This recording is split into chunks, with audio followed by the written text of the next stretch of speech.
భారతదేశ చరిత్రలో మావోయిస్టుల ఉద్యమానికి కొన్ని పేజీలు ఉన్నాయి. ప్రజాస్వామ్య దేశంలో దానితో సమాంతరంగా సాయుధ పోరాటం నడిచింది. 6 దశాబ్దాలకు పైగా సాగిన మావోల ఉద్యమం ఒక దశలో పాలకులకు పెను సవాలుగా చేసింది. బ్యాలెట్‌తో కాదు తుపాకీతోనే సాధించాలన్న మావోల సిద్ధాంతం ఆచరణలో ఆశించిన ఫలితాలు ఇవ్వలేదని అంటారు. అడవుల్లో ఉంటూ జనానికి దూరంగా చేసిన పోరాటం వల్ల మెజారిటీ సెక్షన్‌కి దూరమయ్యారు అని కఠిన విశ్లేషణలు సైతం ఉన్నాయి.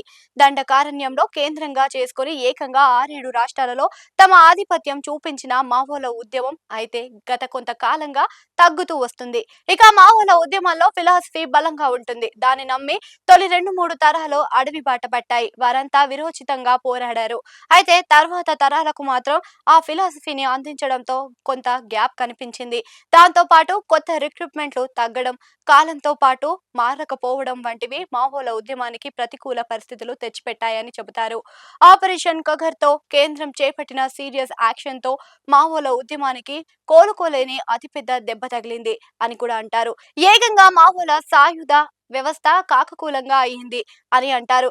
ఇక కేంద్ర ప్రభుత్వం అయితే దండకారణ్యం లక్ష్యంగా చేసుకొని మావోల అంతానికి పట్టుదలగా చేసిన ప్రయత్నాలు ఒక కొలిక్కి వచ్చాయి. చాలా మంది ఈ పోరాటంలో అసువులు బాసారు. కొంతమంది అయితే లొంగుబాటు మార్గం అనుసరించారు. మావోలు అంతా ఇప్పుడు ఆలోచనలో పడే పరిస్థితి కనిపిస్తుంది. ఛత్తీస్గఢ్, తెలంగాణ సరిహద్దులు అయిన కారేగుట్ట ప్రాంతాల్లో అతి తక్కువ మంది మాత్రమే మావోలు ఉన్నారు అని అంటారు. ఆ నెంబర్ కూడా 10-15 మంది దాకా అని చెబుతారు. ఈ నేపథ్యంలో ఇప్పుడు ఒక సంచలన విషయం వెలుగు చూస్తుంది. మావోల ఉద్యమానికి ముగింపు పలికే కీలక ఘటంగా కూడా అని దీనిని భావిస్తున్నారు. ఇక మావోల అగ్రనేత గణపతి అలియాస్ ముప్పుల్లా లక్ష్మణరావు లొంగుబాటులో ఉన్నారని వార్తలు వస్తున్నాయి. ఆయన వయసు 76 ఏళ్లు. ఆయన ఇప్పుడు ఉద్యమ బాట వీడాలని, జనజీవన స్రవంతిలో కలవాలని నిర్ణయించుకున్నారు అని అంటున్నారు. దీంతో ఇప్పుడు ఈ అంశం జాతీయ స్థాయిలో అతిపెద్ద డిబేట్ గా మారింది. అయితే గణపతి ఎప్పుడు ఎక్కువగా ఎక్కడ లొంగిపోతారు అన్నది కూడా ఉత్కంఠగా మారింది. ఆయన కేంద్ర హోం మంత్రి అమిత్ షా సమక్షంలో ఢిల్లీలో లొంగిపోతారు అని ఒక ప్రచారం ఉంది. అదే సమయంలో తెలంగాణ సీఎం రేవంత్ రెడ్డి సమక్షంలో హైదరాబాద్ లో లొంగిపోతారు అని మరో వార్త చక్కర్లు కొడుతుంది. ఇదిలా ఉంటే మావోయిస్టు గణపతి ఈ నెల 8న లొంగిపోతారు అని ప్రచారం పెద్ద ఎత్తున సాగింది.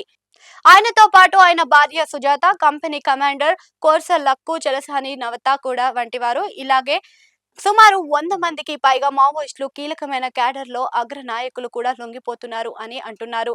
ఇదే కనుక జరిగితే మాత్రం మావోయిస్టుల చరిత్రలో అతిపెద్ద కుదుపుగానే భావించాలని అంటున్నారు. ఇదిలా ఉంటే ఈ నెలాఖరులోగా మావోయిస్టుల ఉద్యమానికి ఎండ్ కార్డ్ చేశాము అని కేంద్రం పదే పదే చెబుతూ వస్తుంది. ఈ విధంగానే ఆపరేషన్ కగర్ సాగుతుంది. ఇక చూస్తే కనుక గత ఏడాది అక్టోబర్ నుంచి ఇప్పటిదాకా ఏకంగా 600 మందికి పైగానే కీలక మావోయిస్టులు నేతలు లొంగిపోతున్నారు అని అంటున్నారు. ఇక ఈ మధ్య కాలంలోనే తిప్పిరి తిరుపతి అలియాస్ దేవీజీ, మల్లా రాజిరెడ్డి అలియాస్ సంగ్రం, బాడె చొక్కారావు అలియాస్ దామోదర్, నూనె నరసింహారెడ్డి వంటి అగ్రనేతలు లొంగిపోయారు అని గుర్తు చేస్తున్నారు. వీరి లొంగుబాటుతో మావోయిస్టుల ఉద్యమానికి ముగింపు వచ్చినట్లుగానే అన్న చర్చ కూడా అయితే సాగుతుంది.